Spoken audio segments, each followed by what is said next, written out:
Hello, कैसे हैं आप लोग। मुझे उम्मीद है कि लेक्चर नंबर 5 आप देखे होंगे और उस पर बेस्ड सवाल बनाए होंगे।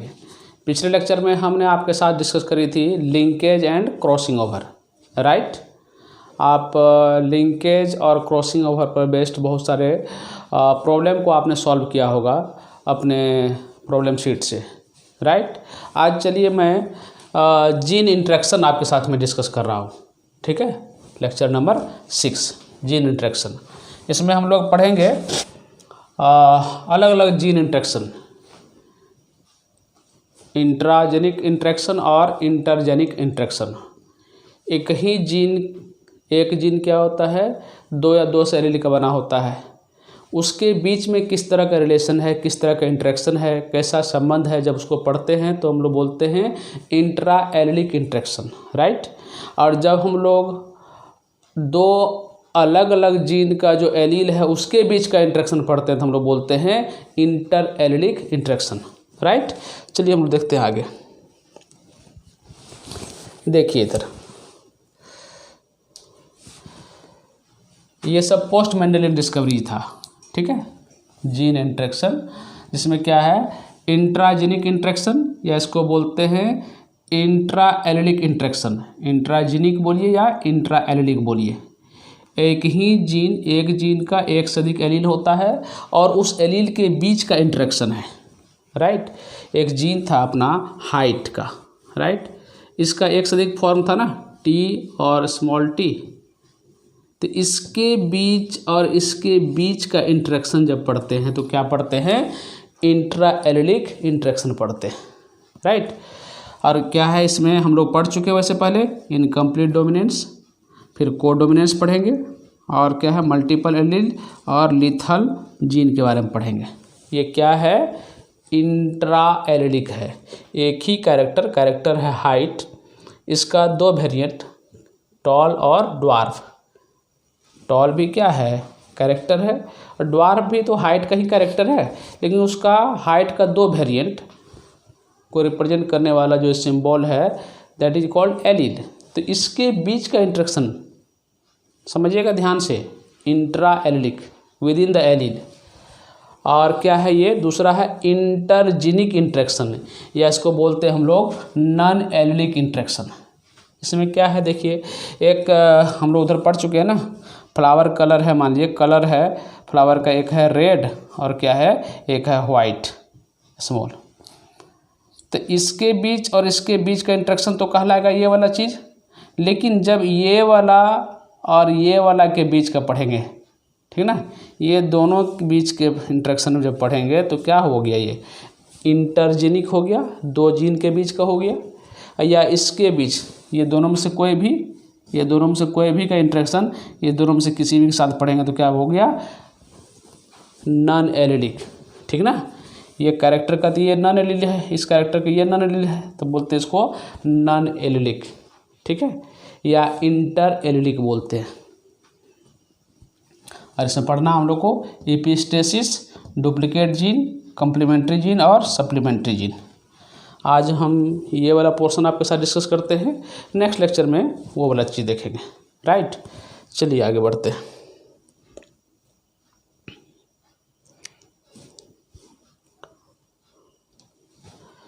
देखिए इधर कर रहा there are more than 2 alleles of the same gene, for example allele for eye colour in Drosophila,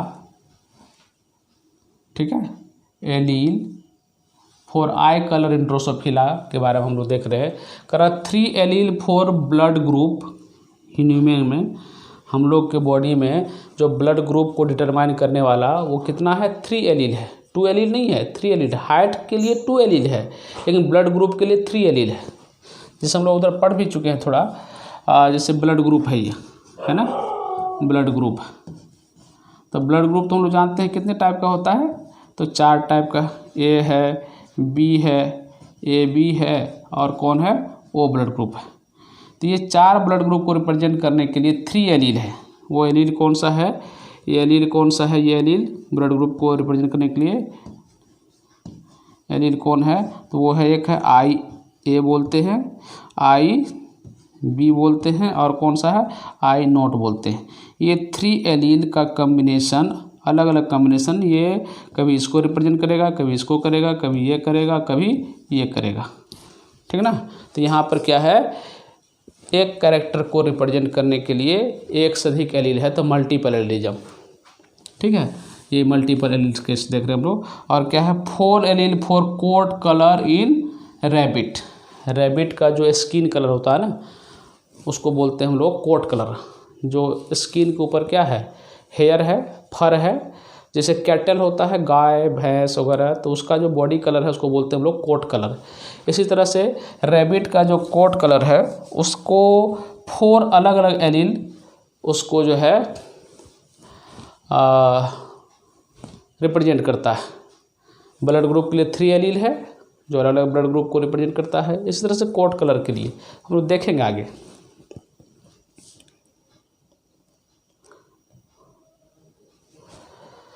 करा आई कलर इन फ्रूट फ्लाई, अभी देखे थे पहला ड्रोसोफिला में, देखिए क्या है, the I colour in Drosophila is controlled by nearly 15 multiple allele, ठीक है। आपके एनसीईआरटी में नहीं है लेकिन जान लीजिए 15 मल्टीपल एलील मिल करके ड्रोसोफिला का आई कलर को कंट्रोल करता है। कह रहा था नॉर्मल और wild type of colour I colour is red represented by allele W, ये क्या है, बड़ा वाला है, कैपिटल है, ठीक है। वाइल्ड टाइप है या फिर रेड टाइप है। कह रहा देयर इज एन एलील, ये स्मॉल डब्लू है, स्मॉल है, for white eye colour which is recessive to all other allele, ठीक है। इस तरह से और भी है, ये 2 रिप्रेजेंट कर रहे हैं यहाँ पर। देखिए allele of other eye colour trait are intermediate between the 2, ये बड़ा, ये क्या था, रेड के लिए था ना, रेड के लिए था, और ये छोटा क्या है, वाइट के लिए, राइट। और जो भी इधर है 1 2 को छोड़ करके उधर जो 13 बचा, इसी दोनों के बीच का है, ठीक है। इसके बीच में 13 अलग अलग एलील है। They saw various type of को डोमिनेंस एंड इनकम्प्लीट डोमिनेंस, और वो जो है आपस में जो बहुत सारे एलील है वो आपस में को डोमिनेंस यानी तो इनकम्प्लीट डोमिनेंस का केस को रिप्रेजेंट करता है, राइट। हम लोग देखते हैं, अभी बहुत सारी चीज़ सीखने को मिलेगा लेक्चर में।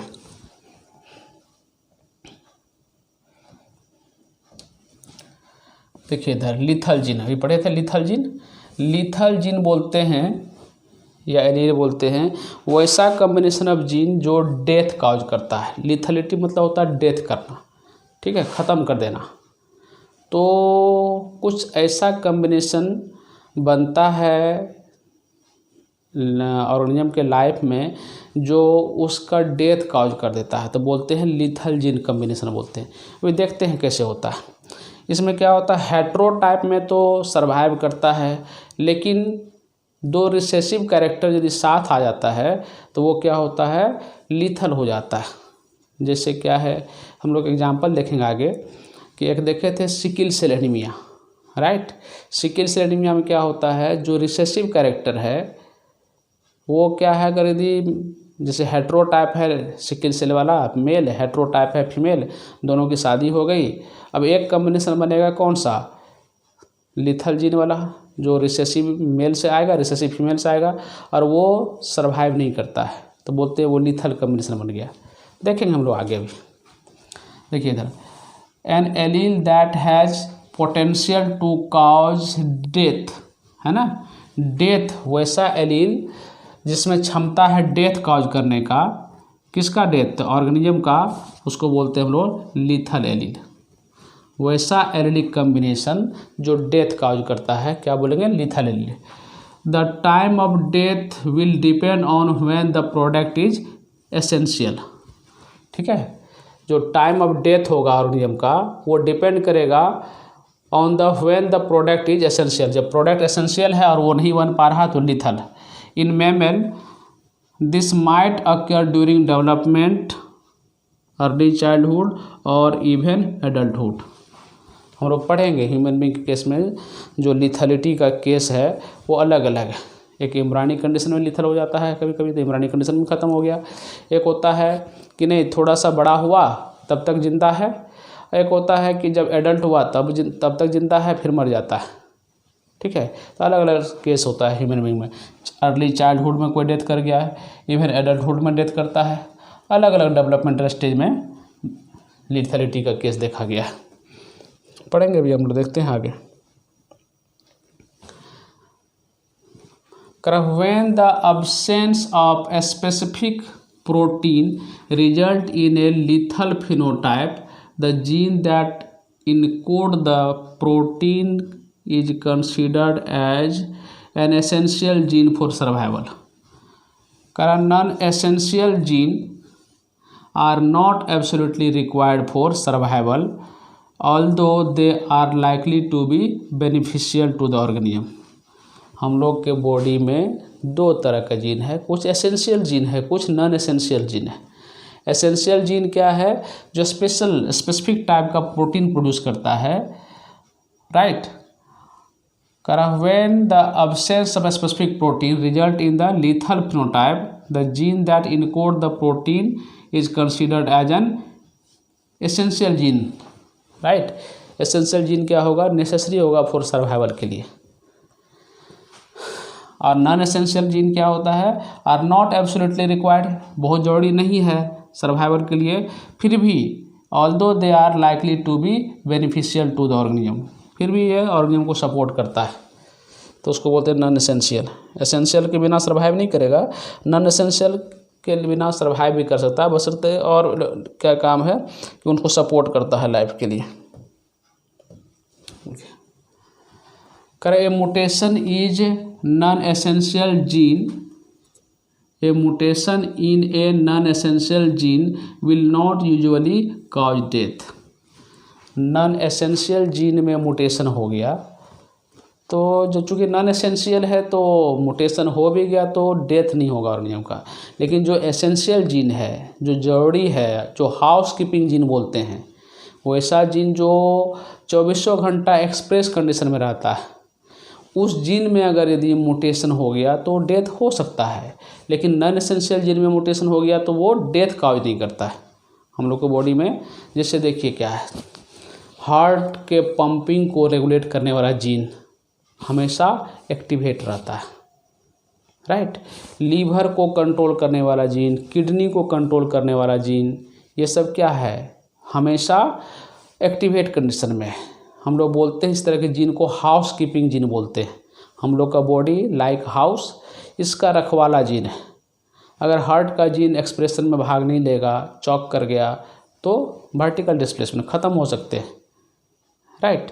हम लोग सो भी जाते हैं तो हम लोग के बॉडी में कुछ ऑर्गन है जो कभी नहीं सोता है, हमेशा फंक्शनल रहता है, जैसे हार्ट, लीवर, किडनी, लंग्स, ये सब को हम लोग वाइटल ऑर्गन बोलते हैं। और इस वाइटल ऑर्गन को रेगुलेट करने वाला जीन क्या है? एसेंशियल जीन है, राइट।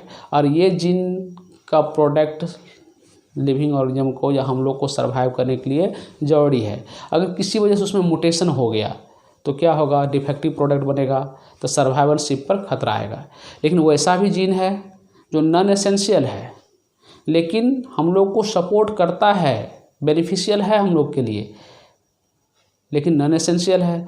तो यदि वो डैमेज भी हो गया, मुटेशन भी उसमें हो गया, तो थ्रेटनिंग नहीं है, सर्वाइवलशिप पर खतरा नहीं है। ठीक है, कुछ काम हम लोग नॉन इफिशिएंटली करेंगे, बहुत अच्छी तरीके से नहीं करेंगे, लेकिन ख़त्म नहीं होंगे। कर रहा है on rare occasion non essential gene में acquire a mutation that cause the gene product to be abnormally expressed and it may interfere with the normal cell function and leads to lethal phenotype. कुछ case में ऐसा हो सकता है, ठीक ना, हमेशा नहीं होगा, कुछ ओकेजन पर, रेयर ओकेजन में ऐसा होता है कि जो सपोर्टिंग जीन है, जो नॉन एसेंशियल जीन है, उसमें गड़बड़ी हुआ तो फिनोटाइपिक लिथल फिनोटाइप डेवलप हो सकता है। तो कुछ ही केस में ऐसा होता है, प्राय ऐसा नहीं। Many lethal alleles prevent cell division, right. बहुत सारा लिथल एलील सेल डिवीजन को प्रिवेंट करता है। and thereby cause an organism to die at very early stage। कुछ जीन कम्बिनेशन है जो सेल डिवीजन को ही रोक देता है, ठीक है। अब क्या था, एसेंशियल जीन कम्बिनेशन था और उसमें म्यूटेशन हो गया तो सेल डिवीजन रुक गया। तो सेल डिवीजन यदि रुक जाएगा तो अर्ली स्टेज में जो जायगोट से एम्ब्रियो बनना है तो एम्ब्रियो बनना ही बंद होगा।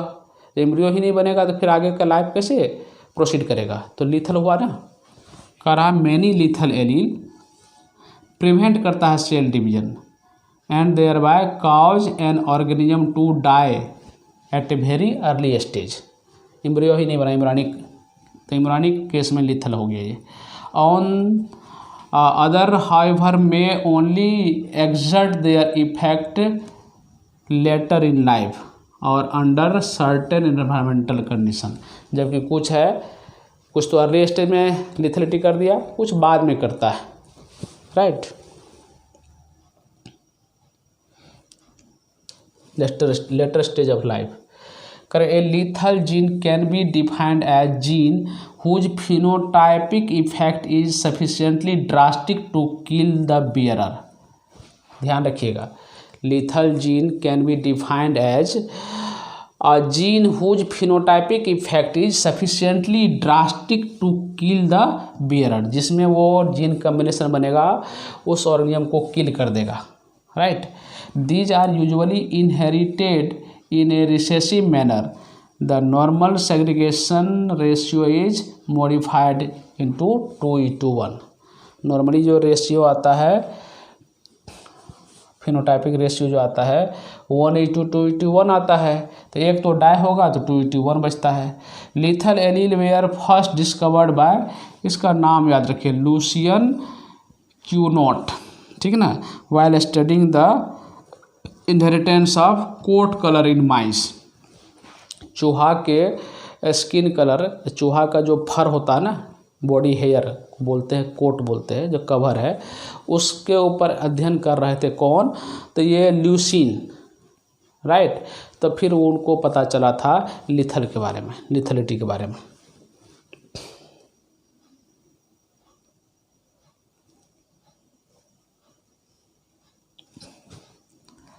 देखिए इधर ये माइस है, चूहा है, कैसा कलर है तो येलो कलर का।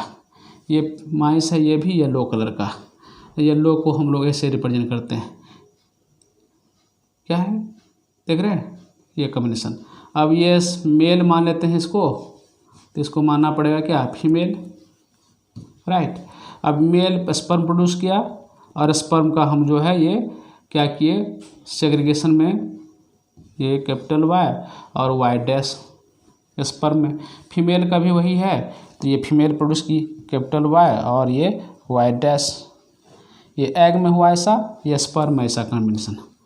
अब जो है स्पर्म और एग फर्टिलाइज करेगा, तो ये और ये क्या है, ग्रे ब्राउन, दोनों डोमिनेंट है, ग्रे ब्राउन। और क्या है इसमें वाई डैश और ये वाई येलो हुआ। और फिर इसमें चले आइए, ये वाई और वाई डैश, ये भी क्या होगा, वाई और वाई डैश तो येलो होता है। और ये क्या है, वाई डैश और वाई डैश, ये क्या है, रिसेसिव है। वाई डैश क्या है, रिसेसिव कैरेक्टर है, छोटा वाई है। तो ये क्या हो गया, एम्ब्रायनिक लिथल। ये एम्ब्रायनिक कंडीशन में ही ये ख़त्म हो गया। अब रेशियो क्या आएगा देखिए, तो एक तो होगा ब्राउन, ग्रे ब्राउन, इसको अगोती बोलते हैं। जो नॉर्मल रेड का कलर होता है ना अपने घर में जो देखते हैं, that is agouti, grey's colour type लगता है, ग्रे ब्राउन है, अगोती बोलते हैं। तो ये और दूसरा क्या है, येलो। तो 1:2 रेशियो है ना, जबकि होना क्या चाहिए, 1:2:1 होना चाहिए। तो नहीं, एक तो ख़त्म हो गया, रिसेसिव कॉम्बिनेशन क्या किया, ख़त्म करा दिया, लिथल हो गया।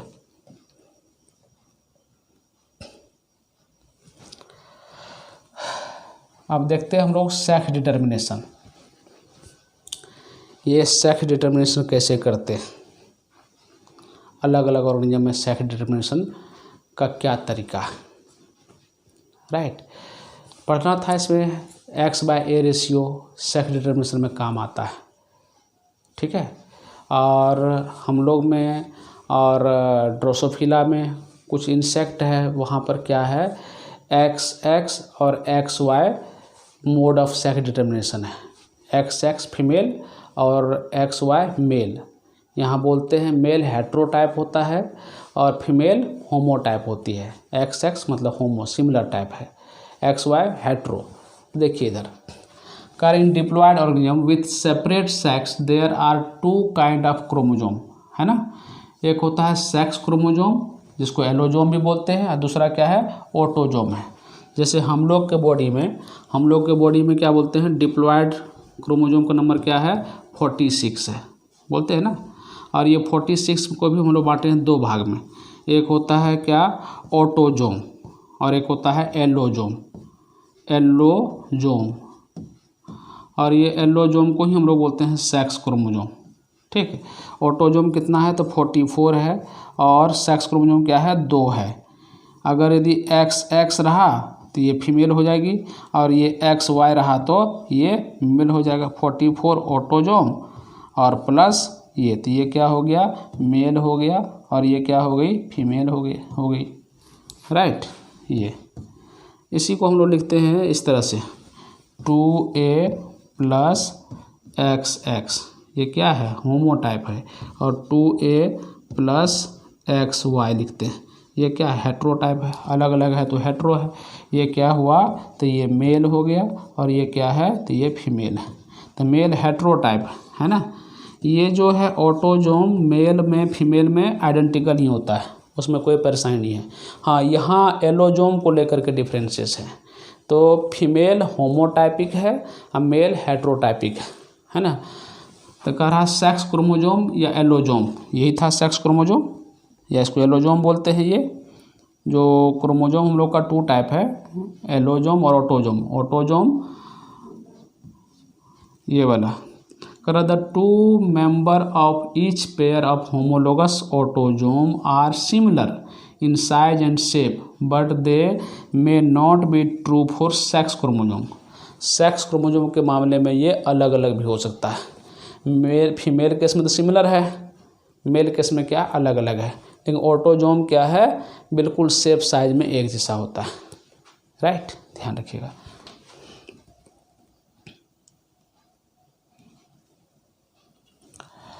करा बहुत सारा केस ऑर्गेनिज्म में ये X/A का रेशियो डिटरमाइन करता है कि वो मेल होगा कि फीमेल होगा राइट।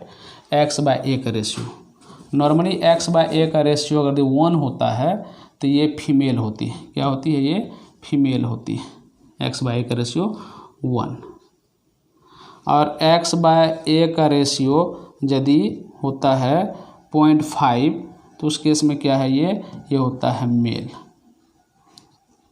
और X/A का रेशियो 1 और 0.5 के बीच में होगा तो बोलते हैं हम लोग मेटा फीमेल। और X/A का रेशियो 0.5 से कम होगा तो बोलते हैं हम लोग मेटा मेल टर्म यूज करते हैं, ध्यान रखिएगा। कह रहा है dissimilar sex chromosome exhibit 4 condition in animal. एक क्या है XX, एक क्या है XY। ये कहाँ है मैमल में है, मेन में है और most of the insect including fruit fly.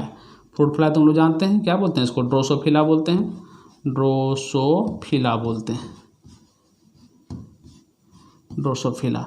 यहाँ क्या है XX और XY है ना, XX एंड XY टाइप का सेक्स डिटर्मिनेशन सेक्स क्रोमोजोम है। मैमल में है, मेल में, मेन में है, most of the insect including fruit fly. Fruit fly में भी XX और XY टाइप का सेक्स डिटर्मिनेशन के लिए तरीका है राइट। ये होती है फीमेल, ये क्या है ये फीमेल है और ये क्या है ये मेल होता है।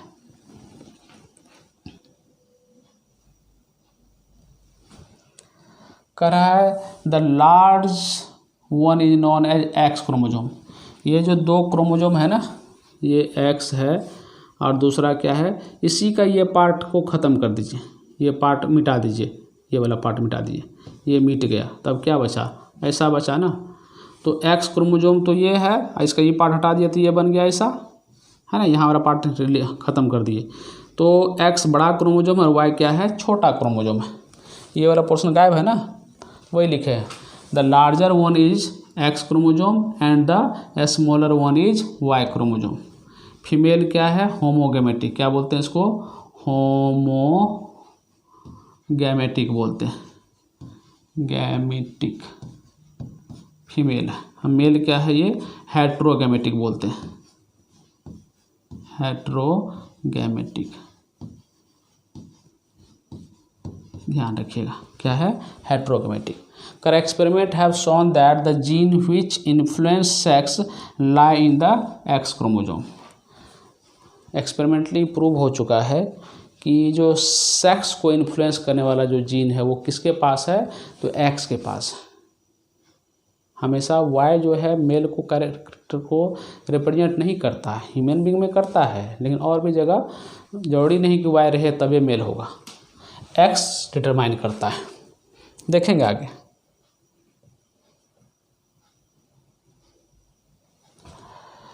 Organism having homomorphic sex chromosome that is XX produce only one kind of gamete, है ना, ये होमोमॉर्फिक है, तो इससे गैमेट बनेगा, तो एक ये बनेगा, दूसरा फिर ये बनेगा। टाइप क्या है, ये दोनों तो एक ही जैसा है ना, तो टाइप क्या है यहाँ पर, टाइप ऑफ गैमेट क्या है बताइए, 1 है। क्या है ये, 1 है, एक है, नाम क्या है, X। बना 2 जरूर है, लेकिन टाइप क्या है, 1। हम लोग पढ़ चुके हैं गैमेट फॉर्मेशन वाला लेक्चर में, हम लोग देखे थे जब होमोटाइप जीनोटाइप होता है तो कितना भी बड़ा जीनोटाइप है लेकिन सब होमोटाइप है, तो गैमेट कितना बना था, 1 टाइप का। और हेट्रोटाइप में क्या था, नंबर ऑफ हेट्रोटाइप को काउंट करके हम लोग जो है 2 पावर जितना हेट्रोटाइप है वैसे गैमेट का नंबर निकाले थे, याद है ना, राइट। तो ये होमोटाइप या होमोमॉर्फिक सेक्स क्रोमोजोम जो XX है, तो इस केस में गैमेट क्या बनता है, 1 टाइप बनता है।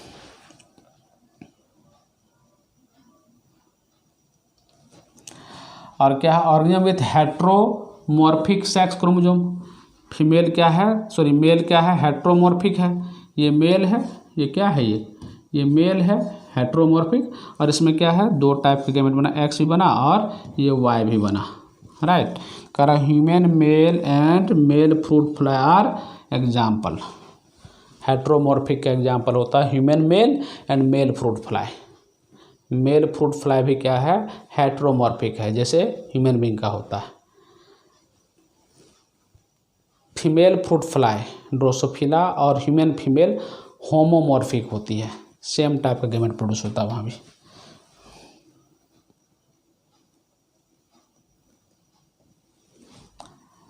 अब देखिए sex determination in male human being में कैसे होता है, तो ये मेल हेट्रोमॉर्फिक XY और ये क्या है फीमेल XX, है ना। फीमेल का हम लोग सिंबल ऐसे लिखते हैं, मेल को हम लोग ऐसे लिखते हैं, राइट। दोनों चीज़ें चाहे ऐसे लिखिए। देखिए इधर ये तो क्या होगा, 2 टाइप का गैमेट बनेगा, X और Y। फीमेल क्या है, 1 टाइप का गैमेट बनाएगी। अब है कि ये X इस X से फर्टिलाइज किया तो ये फीमेल XX, और ये Y इस X से फर्टिलाइज किया तो ये मेल, है ना। तो ये गैमेट बना, मेल में 2 टाइप का, फीमेल में 1 टाइप का, और ये आपस में क्या हुआ, फर्टिलाइज किया, और ये क्या है, ऑफस्प्रिंग है, ठीक है, ऑफस्प्रिंग है, ये फीमेल और वो मेल। यहाँ पर एक बात और देखिए, सेक्स ऑफ द बेबी के लिए कौन जिम्मेदार है, मेल जिम्मेदार है कि फीमेल जिम्मेदार है। हम लोग सोसाइटी में ब्लेम करते हैं फीमेल को। अगर कोई फीमेल को 4 बच्चियाँ लड़कियाँ पैदा हो गई तो उनको घर से निकाला जाता है, उनके साथ जो है अच्छा व्यवहार नहीं किया जाता है। गांव घर में अभी भी इस तरह की बातें होती है, दूसरी शादी कर ली जाती है। जबकि देखिए तो बायोलॉजिकली कौन जिम्मेदार है सेक्स ऑफ द बेबी के लिए, तो मेल जिम्मेदार है। कैसे मेल जिम्मेदार है भाई, तो देखिए फीमेल तो हमेशा X ही प्रोड्यूस की है, मेल ना अलग अलग टाइप का स्पर्म प्रोड्यूस किया। अब ये X वाला इनके साथ गया तो फीमेल हो गया, और Y वाला गया तो मेल हो गया। तो बायोलॉजिकली मेल जिम्मेदार है, मेल की तरफ से कौन सा स्पर्म उस X के साथ फर्टिलाइज कर रहा, उस पर डिपेंड कर रहा सेक्स ऑफ द बेबी, हालांकि मेल को भी नहीं मालूम कि कौन सा स्पर्म जाकर फर्टिलाइज कर रहा है, लेकिन यदि जिम्मेदारी लेने की बात होगी, ठहराने की बात होगी, तो male is responsible, biologically male is responsible for the sex of the child या बेबी। देखिए अदर ऑर्गेनिज्म में कैसे होता है, एक बताया क्या XX और X0। अब देखिए ये XX क्या है, XX तो ये हो गया फीमेल, लेकिन X0 क्या है, ये हो गया मेल। तो देखिए यहाँ Y एब्सेंट है ना, Y तो नहीं है, फिर भी ये मेल है। तो मेल होने के लिए Y क्रोमोसोम का होना जरूरी है, तो बोला जाता है कि जो जरूरी नहीं है, कोई ज़रूरी नहीं है कि Y होगा तभी मेल होगा। देखिए यहाँ पर XX और X0 type of sex determination में क्या होता है। In certain insect such as cockroach and some roundworm, cockroach में और राउंड वार्म में the Y chromosome is missing so that the male has only one sex chromosome, है ना। Cockroach में और राउंड वार्म में ये Y क्रोमोसोम मिसिंग होता है, तो सिर्फ एक X है, तो 0 लिख दिए। खलिया X लिखने में नहीं अच्छा लगता है, तो इसलिए 0 लिख दिए। मतलब यहाँ क्या है, Y मिसिंग है, फिर भी ये क्या है, मेल है, राइट।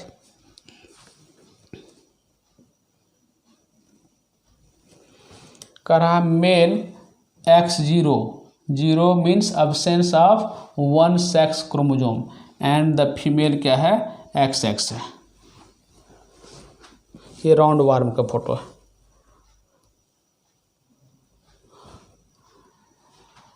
देखिए एक दूसरा टाइप होता है ZW और ZZ, इम्पोर्टेंट है ये, ठीक है ना, इम्पोर्टेंट है।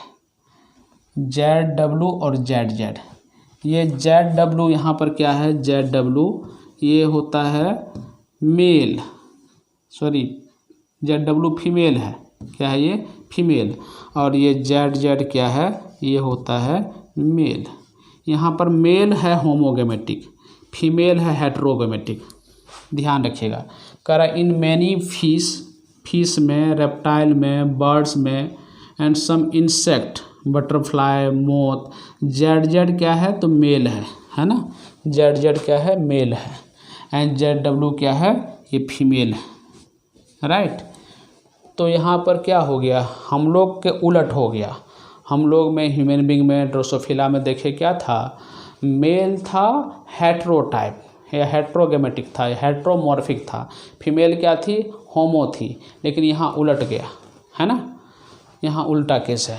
किस में होता है वो चीज़, फिश में, रेप्टाइल में, बर्ड में और सम इंसेक्ट में, वो बटरफ्लाई और मोथ। यहाँ मेल ही होमोगेमेटिक है, फीमेल क्या है, हेट्रोगेमेटिक है, ध्यान रखना है। तो कन्फ्यूजन ना हो इसलिए इसको ZZ लिखा गया है, राइट। XX हम लोग के टर्म में हम लोग रिप्रेजेंट करने के लिए यूज करते हैं, और यहाँ ZZ वर्ड यूज करते हैं। ये क्या है बोलिए, ये मेल है, और ये क्या है, ये फीमेल है, राइट। ध्यान रखिएगा, ये फिश वगैरह में है, इस तरह कंडीशन मिलता है। एग्जाम्पल ध्यान रखना कहाँ कहाँ मिलता है वो। देखिए इसमें फिर है Z0 और ZZ, ये फिर है ये मेल, और ये क्या है, ये फीमेल है। करा in some butterflies the W chromosome is lacking so that the condition in the female, ये Z0 और मेल क्या है, ZZ। फीमेल फिर हो गई हेट्रोगेमेटिक टाइप हो गई, मिसिंग है W क्रोमोसोम यहाँ से मिसिंग होता है, ध्यान रखिएगा।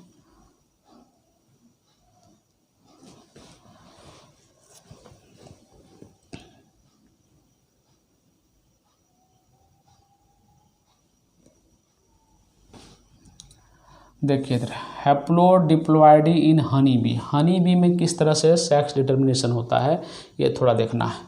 ये ड्रोन बोलते हैं, मेल को क्या बोलते हैं, ड्रोन। जो हनी बी है ना, हनी बी का जो होप्स देखे होंगे, छत्ता देखे होंगे, उसमें 3 टाइप का बीज है।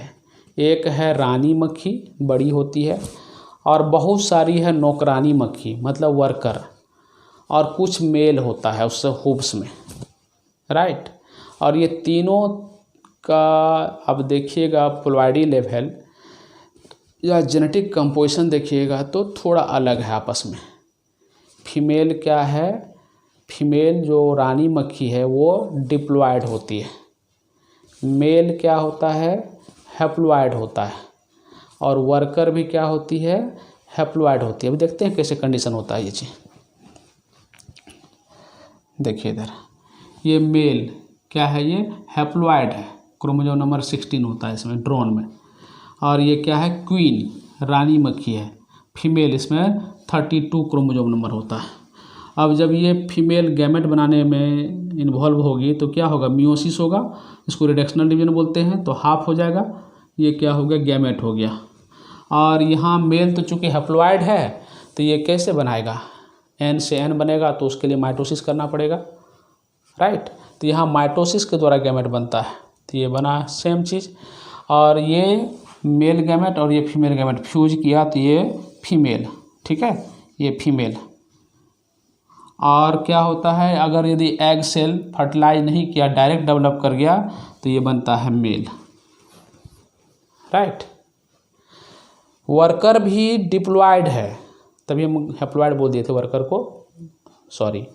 क्या है, वर्कर भी क्या है, वो भी डिप्लॉयड होती है, लेकिन उसको रॉयल जेली के ऊपर फीडिंग नहीं हुआ तो वो फुल्ली डेवलप नहीं हो पाती है, राइट।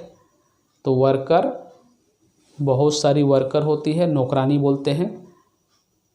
और जो फीमेल पैदा हुई उसमें से किसी एक को बहुत अच्छा फूड मिलता है, रॉयल जेली बोलते हैं, अगर उसके ऊपर वो फीडिंग होता है तो वो रानी मक्खी में डेवलप कर जाती है।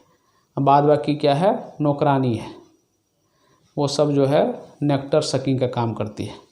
मेल हमेशा हैप्लॉयड है, ध्यान रखिएगा।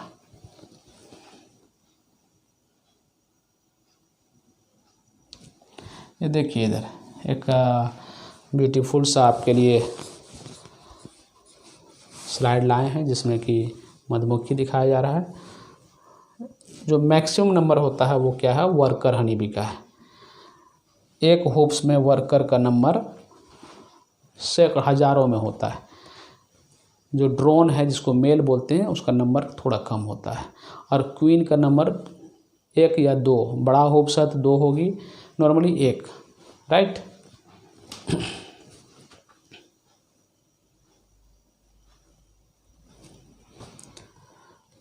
एक दूसरा केस था सिकिल सेल एनीमिया। ये सिकिल सेल एनीमिया क्या होता है, ये देखिए। It is an autosomal hereditary disorder which is caused by formation of an abnormal haemoglobin. Sickle cell anaemia कैसा डिजीज है, तो सेक्स लिंक्ड नहीं है या एक्स लिंक्ड नहीं है, वाई लिंक्ड नहीं है, कैसा है, तो ऑटोजोमल डिजीज है। हम लोग समझते हैं ऑटोजोम क्या है, एलोजोम क्या है, राइट। तो सेक्स से रिलेटेड नहीं है, सेक्स जैसा नहीं कि मेल में होगा तो मेले में होते रहेगा, फीमेल में तो फीमेल में होते रहेगा, इसको मेल फीमेल से मतलब नहीं है। ऑटोजोम तो दोनों में है, तो दोनों में डिजीज हो सकता है। ये सिकिल सेल एनीमिया को सेक्स रिलेटेड डिजीज नहीं है, ये मेल फीमेल दोनों में हो सकता है, तो हम लोग बोलते हैं ये ऑटोजोमल डिजीज है। क्या है ये, ऑटोजोमल डिजीज है। अब रिसेसिव है कि डोमिनेंट है हम लोग देख लेंगे। नॉर्मली ये रिसेसिव डिजीज है, autosomal hereditary disorder which is caused by formation of an abnormal haemoglobin. ये देखिए नॉर्मल हीमोग्लोबिन का शेप साइज है, ये कैसा है, ये नॉर्मल हीमोग्लोबिन है। और इसी में चेंज आ गया, म्यूटेशन हो गया कुछ, देखेंगे कैसे कौन सी जगह म्यूटेशन होता है। ये कैसा बन गया, ये फांसुल से बोलते हैं, कटाई उटाई के लिए, फसल कटाई के लिए यूज होता है ना, लोकल लैंग्वेज में कचिया उचिया कुछ बोलते हैं, इस तरह से फांसुल बोलते हैं। साउथ इंडियन मूवी में देखे होंगे इस तरह का काटने के लिए, तो ये वो शेप हो गया, बोलते हैं हम लोग सिकिल सेल बोलते हैं। तो जो ही इस शेप से उस शेप में कन्वर्ट होता है, ऑक्सीजन कैरिंग कैपेसिटी जो है हीमोग्लोबिन का वो घट जाता है। हम लोग जानते हैं कि हम लोग के बॉडी में जो ब्लड है उसके अंदर क्या आरबीसी है, और आरबीसी क्या कंटेन करता है, हीमोग्लोबिन। हीमोग्लोबिन का क्या काम है, तो ये ऑक्सीजन एंड न्यूट्रेंट कैरी करने का काम करता है, मेनली ऑक्सीजन कैरी करने का काम करता है, राइट। और क्या है कि इसका शेप डिस्टॉर्ट हो गया, डिसफिगर हो गया। तो अब जितना ऑक्सीजन कैरी करना चाहिए उतना नहीं कर पाएगा, तो फिर क्या होगा, प्रॉब्लम क्रिएट होगा। अभी देखते हैं आगे क्या सब होता है।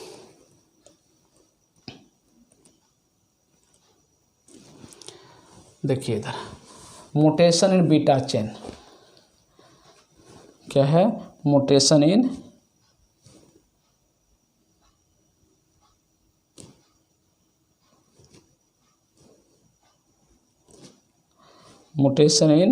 Beta chain.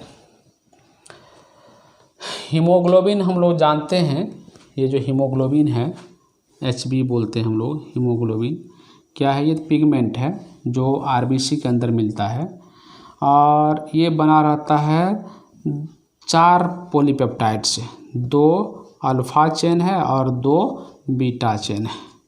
तो ये बीटा चेन जो है उसमें गड़बड़ी आता है, उसमें म्यूटेशन होता है, तो फिर क्या होता है, हीमोग्लोबिन का शेप साइज बदल जाता है, बायकनकेव शेप से क्या हो जाता है, सिकल शेप से हो जाता है। बायकनकेव शेप जो हीमोग्लोबिन का है वो नॉर्मल शेप है, लेकिन जब सिकल हो गया वो डिस्टॉर्टेड शेप है। तो ये जो बीटा चेन है ये तो पॉलीपेप्टाइड का बना हुआ है, हीमोग्लोबिन टोटल 4 पॉलीपेप्टाइड का बना हुआ है, 2 अल्फ़ा है और 2 बीटा है। तो अल्फ़ा में कोई चेंज नहीं, बीटा में चेंज होता है। तो बीटा जो चेन है पॉलीपेप्टाइड का, तो पॉलीपेप्टाइड क्या होता है, जिसमें एमिनो एसिड है, ये amino acid valine, histidine, leucine, ये सीक्वेंस है, ये बीटा पॉलीपेप्टाइड का सीक्वेंस है और बड़ा होगा। लेकिन ये जो छठा नंबर पर जो ग्लूटामिन है ना, इसमें चेंज हो जाता है, इसमें म्यूटेशन हो गया। अब ग्लूटामिन की जगह, ये नॉर्मल है, अब इसके जगह पर क्या होता है, रिप्लेस हो गया ग्लूटामिक एसिड रिप्लेस हो गया वेलाइन से, राइट। तो बोलते हैं क्या कि ये जो नॉर्मल हीमोग्लोबिन था शेप साइज में, अब ये बदल करके क्या हो गया, HbS वाला पेप्टाइड बन गया।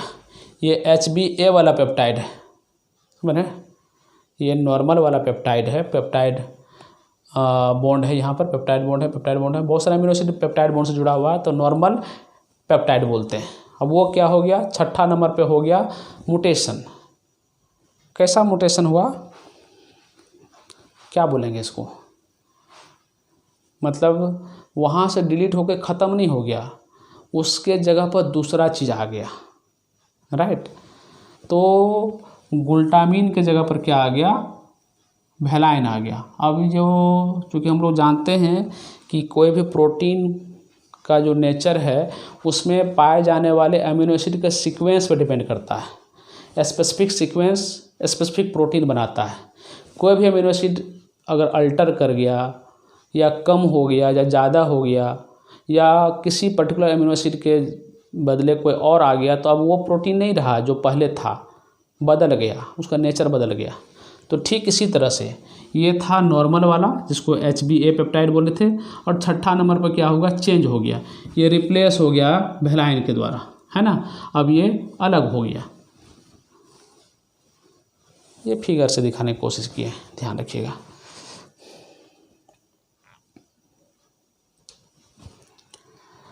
देखिए इधर समझिए और भी, ये सिंगल पॉइंट म्यूटेशन बोलते हैं इसको, हैज अक्योर्ड, GAG क्या हो गया, कन्वर्ट हो गया GTG में, GAG कन्वर्ट हो गया GTG में, एक जगह पर क्या हो गया, म्यूटेशन हुआ और ये कन्वर्ट हो गया T में। करा substitution of 6th amino acid और beta chain has occurred, glutamic acid क्या हो गया वेलाइन में, ग्लूटामिन नहीं तभी ग्लूटामिन बोल दिए थे, ग्लूटामिक एसिड क्या हो गया वेलाइन में चेंज हो गया। देखिए ये क्या है, HBB sequence in normal adult haemoglobin. देखिए हीमोग्लोबिन का सीक्वेंस क्या है, ये सीक्वेंस है नॉर्मल, है ना। और ये देखिए छठा पोजीशन पे क्या है, GAG है। अकारा HBB sequence in mutant adult haemoglobin, जिसका HbS बोलते हैं, सिकल शेप हो गया। तो देखिए छठा पोजीशन पे क्या हो गया, GAG के जगह पर क्या हो गया, GTG हो गया। अब GTG तो वेलाइन को रिप्रेजेंट करता है और GAG ग्लूटामिक एसिड को रिप्रेजेंट करता था। अब ग्लूटामिक एसिड के जगह पर वेलाइन आ गया तो क्या हो गया, ये पॉलीपेप्टाइड सीक्वेंस तो बदल गया, इस वजह से नेचर भी बदल जाता है। नॉर्मल से कैसा हो गया पेप्टाइड, तो सिकिल सेप हो गया। ध्यान रखना है, 1000 बार यहाँ से क्वेश्चन आता है। कौन सा अमीनो एसिड रिप्लेस करता है किसको, कितने नंबर पोजीशन पर, ये सब ध्यान रखना है आपको।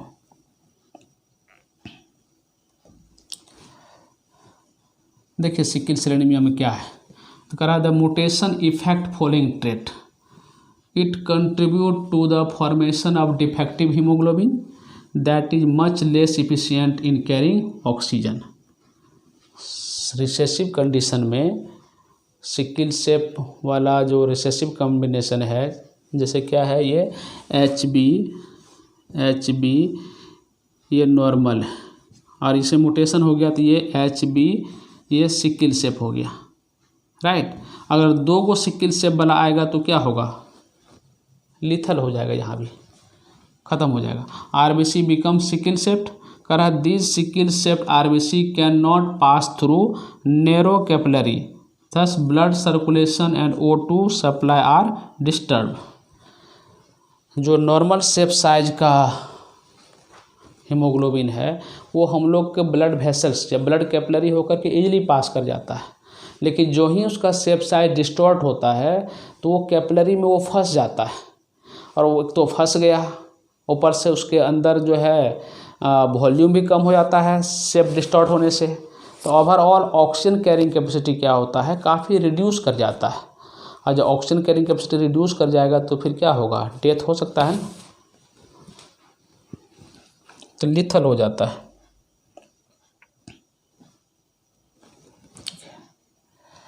कह रहा है sickle cell anaemia is an example of pleiotropy का एग्जाम्पल बोलते हैं। प्लियोट्रोपी क्या है अभी देखते हैं उधर। Individual heterozygous 4 gene are resistant to malaria as Plasmodium is not able to survive in sickles malaria cell RBC। देखिए इधर हम लोग के बॉडी में ये इस तरह कॉम्बिनेशन HbN है हम लोग और HbN है, ये नॉर्मल हीमोग्लोबिन को रिप्रेजेंट कर रहे हैं।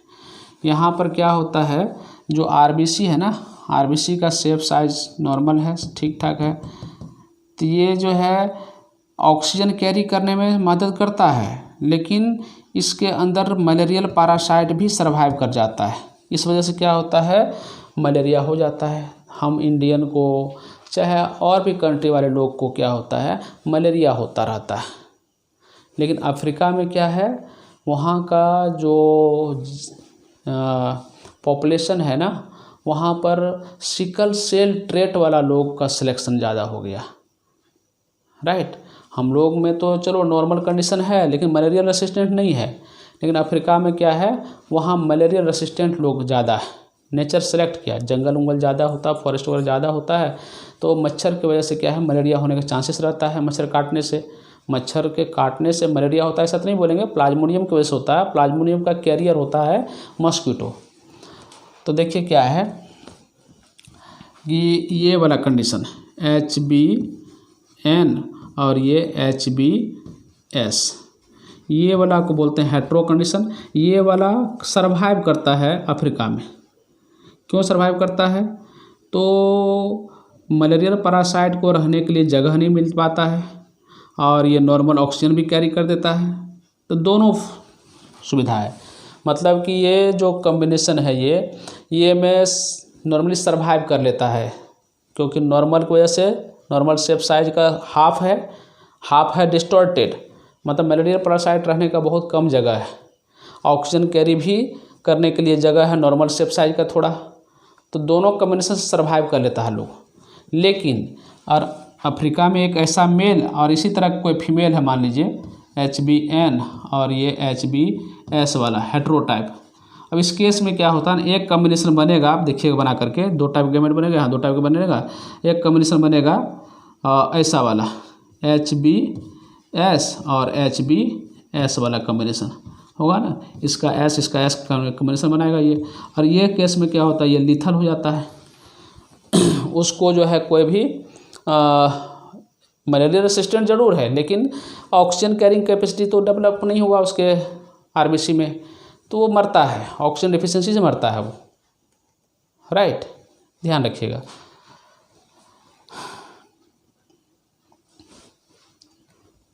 तो ये मलेरिया से नहीं मरेगा, ऑक्सीजन डिफिशिएंसी से मरेगा। ये सर्वाइव करता है, ये मलेरिया से मरने का चांसेस रहता है यहाँ पर, ठीक है, ध्यान रखिएगा। कह रहा इंडिविजुअल हेट्रोजाइगस फॉर जीन, ये हेट्रोजाइगस है ना, आर रेसिस्टेंट टू मलेरिया, ये मलेरिया से रेसिस्टेंट है। As plasmodium not able to survive in sickle shape, sickle shape में सर्वाइव नहीं कर सकता है इसलिए। और एक तो थोड़ा नॉर्मल है तो वो सर्वाइव करने में मदद कर दिया, ऑक्सीजन कैरी करने में मदद कर दिया, ध्यान रखिएगा। देखिए इधर ये नॉर्मल ब्लड सेल है और ये क्या है, सिकल सेल, HbA जिसको हम HbN लिखे हैं, अभी यहाँ लिखे ना HbN लिखे थे, तो वही A है, A फॉर नॉर्मल है, नॉर्मल इंडिविजुअल, या इसको ऐसे भी लिखते हैं HbN, यही है। ये हम N रिप्रेजेंट किए, यहाँ A रिप्रेजेंट किया है। और ये क्या है, HbS, ये सिकल सेल एनीमिया। अब क्या है, कैरियर क्या होगा, ये दोनों कॉम्बिनेशन कैरियर हो गया, ये हेट्रोटाइप है। कर as in heterozygous condition both the allele are able to express themself. और इस केस में क्या है, कुछ जो है नॉर्मल भी है, कुछ सिकल सेप है, तो ये ओवरऑल सर्वाइव कर लेता है, ध्यान रखिएगा। दोनों है ना, सर्वाइव कर लेता है, कोई परेशानी ज़्यादा नहीं है। खलिया एक रहता, सिकल सेप रहता तो सर्वाइव नहीं करता, और दोनों नॉर्मल रहता तो मलेरिया होने का चांसेस रहता है। देखिए, और ये जो है कोडोमिनेंस का केस भी होता है। ये देखिए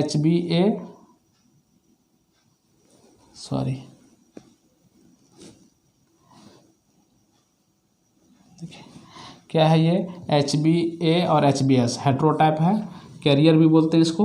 अब देखिए दो कैरियर अफ्रीका में है और वो आपस में मैरिज किया, तो एक गैमेट ये बना, एक गैमेट ये बना, एक गैमेट ये बना, एक गैमेट ये बना। अब मेल फीमेल, एक तरफ मेल मान लीजिए, एक तरफ फीमेल मान लीजिए, है ना, इस तरह कॉम्बिनेशन कर देते हैं। ये मान लेते हैं ऐसे, ये मेल है और ये फीमेल है, राइट। तो मेल भी यही है, उसका दो टाइप गैमेट, अगर इसको मेल मान लीजिए, इसको फीमेल मान लीजिए, है ना, सेट कर दीजिए। तो ये देखिए ये वाला कॉम्बिनेशन, ये वाला कॉम्बिनेशन क्या है, 1, और ये क्या होगा, सिकल सेल एनीमिया होगा और ये ख़त्म होगा। तो रेशियो क्या होगा, 1 हेल्दी और 2 कैरियर, रेशियो बदल जाता है। तो ह्यूमन बीइंग के केस में यहाँ पर लिथैलिटी का केस देखने को मिलता है। देखिए म्यूटेशन क्या है, हम लोग म्यूटेशन के बारे में थोड़ा पहले भी पढ़ चुके हैं। म्यूटेशन क्या होता है, सडन जेनेटिक चेंज इन या sudden and permanent inheritable change in genetic makeup. जो जीनोटाइप है हम लोग का या किसी भी ऑर्गेनिज्म का, उसमें सडन और परमानेंट और वो इनहेरिटेबल चेंज होना चाहिए, तो उसके लिए टर्म यूज करते हैं हम लोग म्यूटेशन। कौन खोज किया था, तो ये 1000 बार पूछता है, ह्यूगो डेवेरिस, याद रखिएगा नाम। कौन सा ऑर्गेनिज्म के ऊपर एक्सपेरिमेंट किया था, तो ओइनोथेरा लमार्कियाना, ध्यान रखना, यही थे, ह्यूगो डेवेरिस थे ये। और mutation is phenomena which result in alteration of DNA sequence, है ना, DNA सीक्वेंस में अल्टर हो गया, and consequently result in change in the genotype and phenotype of organism. The term mutation was coined by Hugo de Vries, ये ध्यान रखिएगा, 1901 में, right.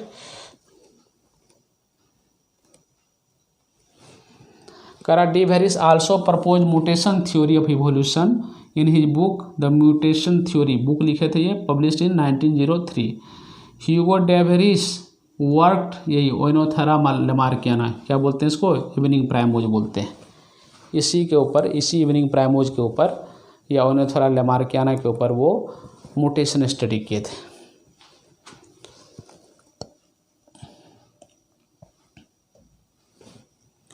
और ये म्यूटेशन देखिए क्या है, 2 टाइप का है, एक जर्मिनल सेल के म्यूटेशन और क्या है, एक सोमेटिक म्यूटेशन बोलते हैं।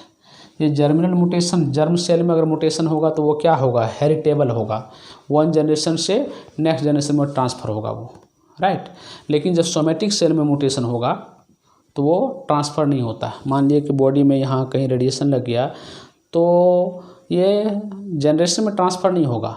यहाँ का सेल म्यूटेट किया, यहाँ परेशानी होगा, लेकिन इनहेरिटेंस में वो म्यूटेशन भाग नहीं लेगा। लेकिन जर्म सेल में लग गया, टेस्टिस के अंदर रेडिएशन लग गया या ओवरी के अंदर रेडिएशन लग गया या वहाँ म्यूटेशन हो गया तो क्या होगा, वो ट्रांसफ़र होगा जनरेशन में।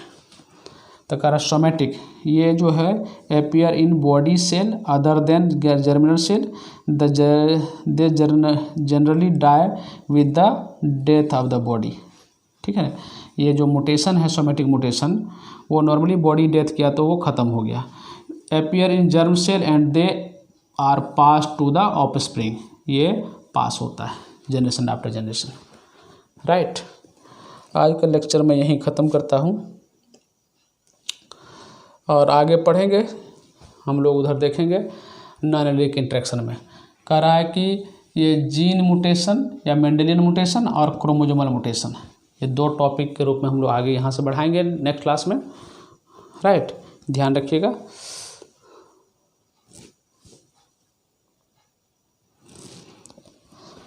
तो आज का लेक्चर मैं यहाँ पर वाइंड अप करता हूँ और मैं मिलता हूँ नेक्स्ट लेक्चर में।